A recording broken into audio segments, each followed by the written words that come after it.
In 2021, during the height of the pandemic, I decided to quit my job as a clinic administrator and pursue rap full-time.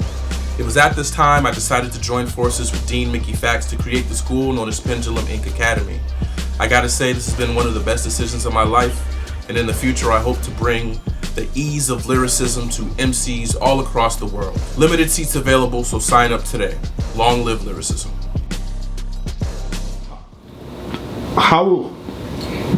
I'm gonna ask this, right? I know you guys are teaching lyricists and things like that. How important is also teaching some of the business of making music? Is that a part of what you guys do as well? Yeah. So we have a Mickey Money class that we did last year. We taught everything from branding, marketing. I had record execs come in to teach you how to get a record deal. We had my attorney come in to talk about contracts. We had a music supervisor come in to teach you how to get in video games and movies and things like that. We had a ghostwriting class. We had a taxes and business class. And we had a radio class, you know what I'm saying, with a radio program director. You know what I mean? So I'm going into my Rolodex to from all my times when dealing in the industry and out of the industry to help build this and give back to my students. I think it's important to give back and not hoard information too much. So this business class is very imperative to the students. Yeah, I can tell you what to do, you know what I'm saying, but showing you how to do it so you can learn it is this better way to do it, you know what I'm saying, and applying it. And the reason I ask that is because I know you're someone who's been able to live off of music for the past 15 years and things like that. And I think that's important because I'm also working with a brother named Smart from Harlem, and he's creating a whole thing called the No Labels Tour, where he's teaching independent artists. Like he's saying himself, I sold 1 million CDs on the street. Wow. I went against the whole label because it wasn't for us or for me or for, you know, certain artists and things like that. Or there's a point where the label just says they're not interested in you. Right. So he's saying, yo, for artists coming up, like even if the label isn't interested in you and you know your potential, there's a whole way of making money without ever having to really deal with the labels, because there's a way that the artist can really now reach direct to consumer. How important is independent in this new era of music now? I mean, I think it depends on who you are and what you want. You know what I'm saying? So being independent is a mind state, right? Like for some artists like Drake, he's independent, but he's streaming so much that it doesn't really matter. You know what I mean? And the label is financing it so much that they're making millions and millions of dollars, right? You make $1 billion, you get $1 billion. You said Drake is independent? No, I'm saying he's with a label. So like that works for him. Okay, you know I see what you're saying. So like if he gets 3 billion streams on $1 billion streams on a song, that's $3 million, right? So imagine you drop multiple songs at that level, right? With a label, right? So like you just got to figure out what terms work for you in that space. I'm not telling people sign your life away and go to a label. You have to figure out what works for you. And you only go to a label when you have leverage, right? So when you're independent, you control your own narrative. If it fails, it's on you. And a lot of people can live with that, right? So you just got to be able to, you know, put a lot of your energy and effort into being independent. I've been independent for 16 years. Actually, it'll be 16 years on the 16th of January. Wow. 16 years. Wow. So a lot of people could say, yo, Mickey's not a success. You know, Mickey ain't get to where he's supposed to be. It's like I'm gonna have to pan through the office in this part just so they can see me. Yeah, go ahead.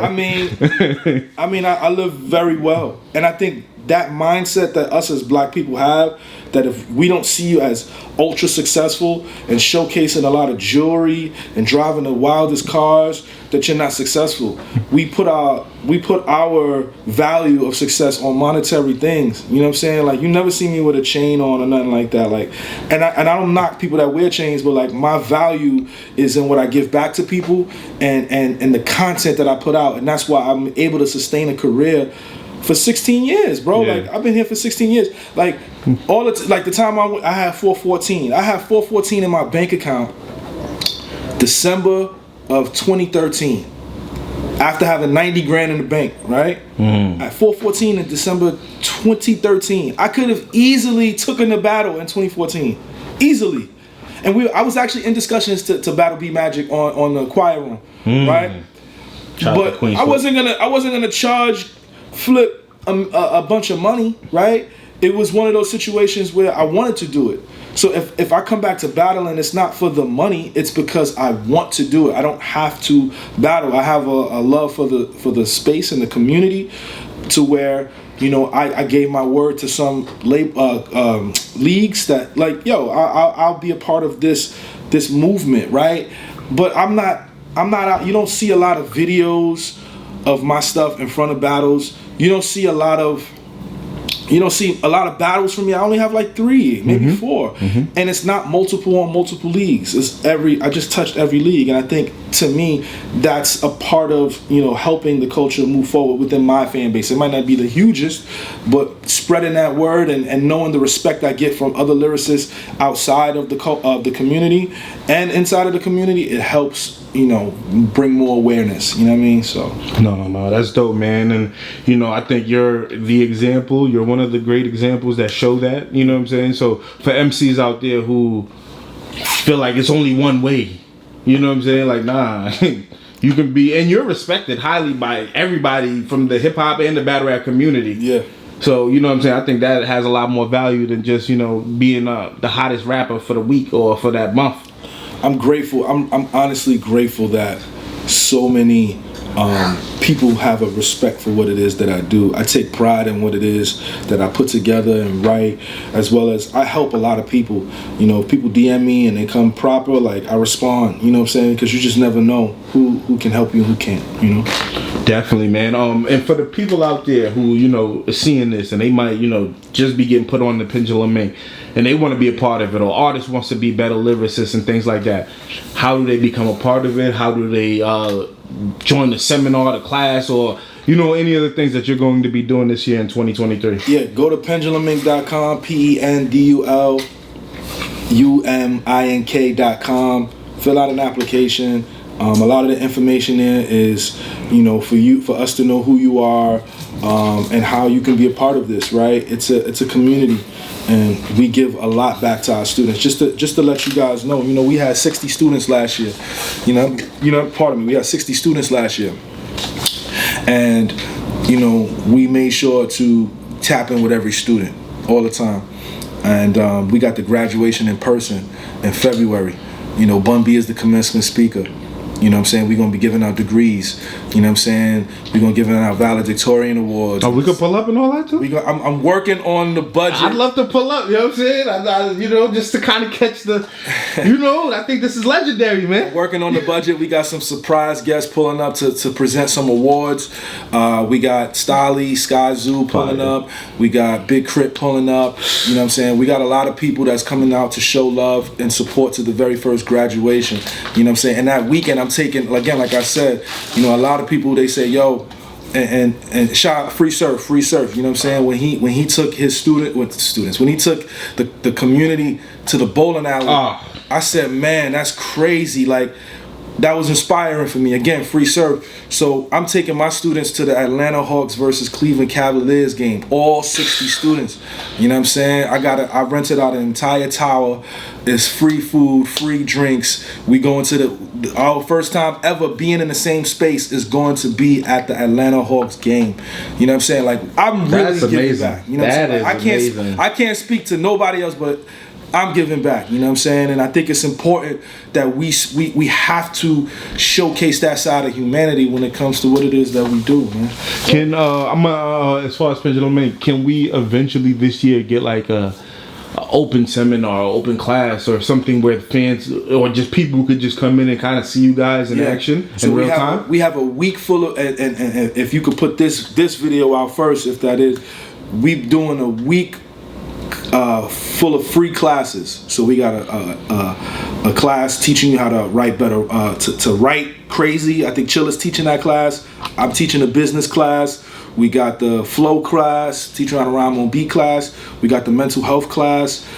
We got a content creation class. We got a creative writing class for free. And then we're going to have Anoid from Connecticut come and teach the students about his style and his technique for free. So that's like 7 classes for the entire week. We're calling it Pendulum Week. And then we have another free class in the beginning of March with Stolly. He's going to be our free teacher for the entire world. in February. You know what I'm saying? Dope. Now I gotta ask you this then. You being such a great lyricist. Oh, we also got a battle rap class with Chilla Jones, and he has Danny Myers coming to teach that class. It is a free class. Oh, the bar god himself. Yes. The metaphor messiah. Yes. Danny Myers is teaching that class with Chilla. I gotta ask you, you've been in this game for a long time. You've seen a lot of great artists come and things like that. It's hard to say of all time because, new talent is always being created. But for you, who are your top 10 greatest lyricists of all time? I know it changes throughout the years, I'm sure, but right now in 2023, when you're looking at the landscape, you could put some new guys, you could put the greats that you've always admired, but for you, you don't have to give us no order. I know that's even tougher, but yeah. My top 10 for me, and again, I think all of these guys that I don't mention are great. It's just my list, and I don't want people to feel like, he left this person out. No, I think everybody's great. It's just my someone's always gonna get left out. Yeah, always. It happens that way. But for me, it's Black Thought, it's Lupe, it's Ransom, it's RJ Payne, it's Royce, it's Fonte, it's Elzai, it's Saha, it's King Los. And number 10 for me, I would have to put, for me, at this current moment, this guy he's just been really, really impressing me a lot. 38 Special. Trust. 38 Special. He's been fantastic as of late. You know what I'm saying? And I think these guys, they just, I feel like, you could throw a Nitty in there as well, you know what I'm saying? You could throw a Lux in there as well. Like these guys, they're still lyricists too, But I just think in terms of the scope of hip hop, they talk about other things aside from what happens in battle raps. Gotcha. That's why I got them there, and I look to them for inspiration. Listen, man, some of the greatest rappers ever you just named on that list, man. Switching subject.